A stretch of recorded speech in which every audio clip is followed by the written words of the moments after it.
Now joining us here on the postgame. Coach, congratulations on the win, 70-61. A very hard-fought basketball game. The Railers in the third quarter got up by 15, but I think everybody in here knew this game was not a 15-point game, and Southeast really made a charge at the end. No, that's a great basketball team, and you knew they were going to start. They worked to try and get it in. We'd shut it out, and then they start shooting the threes. They're a hard team to defend, and the only thing, the difference between this year and last year is, Michael Chandler was a beast inside. He was so dominating in things, and that's one of the things that they're missing. But boy, do they have heart. They keep coming at you. They'll defend you. They can shoot it. As small as they are, they hit the boards exceptionally hard. And you can't say enough about all our kids that the type of game that we played. We had a tough week of practice. Our sophomores played Monday, Tuesday, and Thursday, so we only had 9 guys at practice for 3 days. And it's kind of hard to do anything with 9 guys, and so we really struggled with practice this week, and we didn't do a lot of conditioning, and I thought it showed there in the fourth quarter.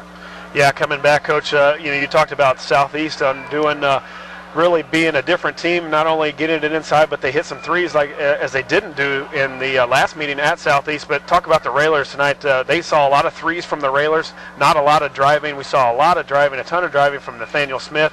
They didn't see a lot of Christian Van Hook last game, and this game they saw a lot of Nathaniel Smith, a lot of Jordan Nelson, and a lot of Christian Van Hook, and it worked out well for the Railers. Oh, it really did, and a key point in the game was in that third quarter, and Brant Coyne hit the 2 threes. Yeah. I mean, that was critical, and we were trying to find him another one, and we got people rotated around, and we've got to be able to execute with him in different spots to be able to find him to the shots that he needs. And he's got a real pretty jump shot. It's more of a set shot, but he's also 6'5", and he shoots it high.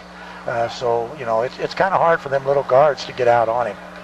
Coach, Josh was talking about it as you came up here this evening, finishing 19 of 23 from the free throw line, 13 of 14 when it really, really counted in the second half from the line. Well, we set our offense to get the people that we want at the line, and you want Nathaniel, you want the 3 seniors. They're all really good free throw percentage shooters, and we got them there, and they hit them tonight.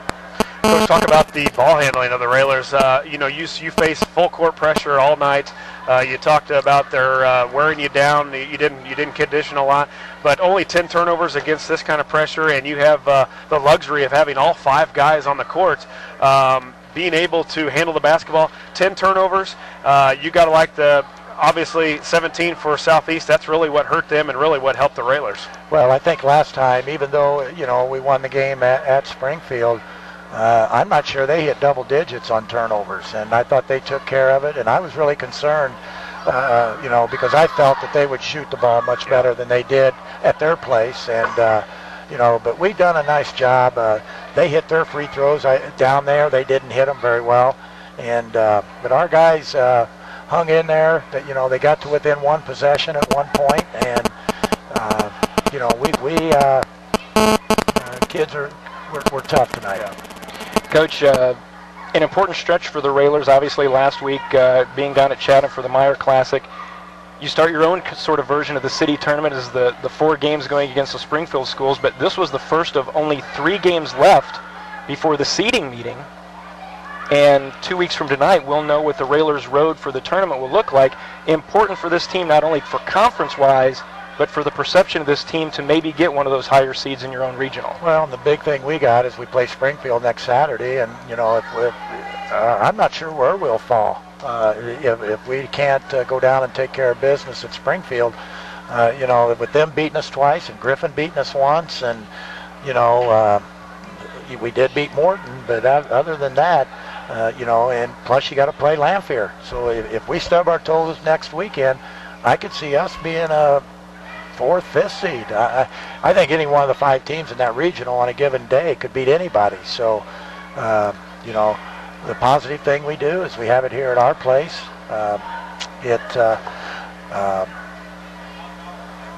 The second thing is the last 2 regionals that we've had here, we've stubbed our toes and haven't got out of those. 3rd time's a charm. Well, we better hope so, because I'm telling you, there's some really, really good basketball teams there. Yeah, it might be the toughest regional in the state. I mean, 5 teams that all could get into any kind of sectional and win it. And win it.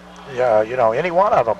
Springfield goes down to St. Louis last night and takes the, 3A, 4A, whatever they call the Louisiana state champion, to overtime. So, they're a very good basketball team. They're very dangerous, and that's our next order of business. All right, Coach, off tomorrow night, so you can sort of have a Saturday off, and then after that, it really gets into full swing into February. Well, we're down the home stretch. We got 7 games left, and like you said, 2 weeks from tonight, we'll know our destination and where we're going and who we're playing, and it's closing in, and it seems like I had the meeting yesterday and told the kids it'll be over before you know it, and it's just about over. All right, Coach, congratulations on the win tonight. Back in a tie with Southeast for the conference lead, and enjoy a Saturday off. I'm sure you'll be watching basketball somewhere, and we'll see you back here Friday night as the Railers return back home. Well, again, we had a super crowd tonight. They were very helpful, and we're going to need it next week and the rest of the way out. But I like it. I don't know how people feel, but our schedule is the Springfield schools. Southeast has got to play Taylorville, Rochester, and you can come pretty complacent with those people and, not be in the best of form. We're going to be well tested down the month of February, and hopefully it'll carry over into March. All right, Coach, congratulations, and we'll see you next week. Okay, thank you. Railers with the victory, 70-61, and we'll be back to wrap things up here in just a moment. You're listening to Lincoln Railer Basketball.